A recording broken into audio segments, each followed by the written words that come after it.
নিজের প্রথম 3 ওভারে মাত্র 7 রান দিয়েছিলেন ভুবনেশ্বর কুমার। তাই শেষ ওভারের প্রয়োজনীয় 12 রান দূরের বাতিঘর ছিল ইংল্যান্ডের জন্য। ম্যাচ জিতে 2-0 ব্যবধানে সিরিজে এগিয়ে যাওয়ার অপেক্ষায় ভারত। তখনই দৃশ্যপটে হাজির হলেন অ্যালেক্স হেলস। আগের 3 ওভারে মাত্র 7 রান দেয়া ভুবনেশ্বর কুমারের প্রথম বলেই হাঁকালেন ছক্কা, পরের বলে 4, এরপর 1 রান করে নিয়ে 4 বলেই ম্যাচ জিতে নিল ইংল্যান্ড।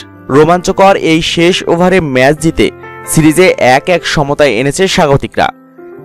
সিরিজের জয়ী দল নির্ধারণ হবে তৃতীয় এবং শেষ ম্যাচে। শুরুতে টসে হেরে আগে ব্যাট করতে নেমে টপ অর্ডারের ব্যর্থতায় নির্ধারিত 20 ওভারে 8 উইকেট হারিয়ে মাত্র 148 রান করতে সক্ষম হয় ভারত। দলের পক্ষে সর্বোচ্চ 47 রান করেন অধিনায়ক বিরাট কোহলি। এছাড়া মহেন্দ্র সিং ধোনি অপরাজিত 32 এবং সুরেশ রায়না করেন 27 রান। একটি করে উইকেট নেন জ্যাক বল, লিয়াম প্লাঙ্কেট, ডেভিড উইলি এবং আদিল রশিদ। 149 রান তাড়া করতে নেমে শুরুটা একদমই ভালো হয়নি ইংল্যান্ডেরও। 44 রানে সাজঘরে ফিরে যায় টপ অর্ডারের 3 ব্যাটসম্যান। পরে অ্যালেক্স হেলস এবং জনি ব্রেস্টোর ব্যাটে চড়ে 2 বল আগেই 5 উইকেট হারিয়ে জয়ের বন্দরে পৌঁছে যায় তারা। ম্যাচের একমাত্র 50 করে 58 রানে অপরাজিত থাকেন অ্যালেক্স হেলস। জনি ব্রেস্টোর ব্যাট থেকে আসে 28 রান। রোববার সিরিজ নির্ধারণী শেষ ম্যাচে মুখোমুখি হবে 2 দল।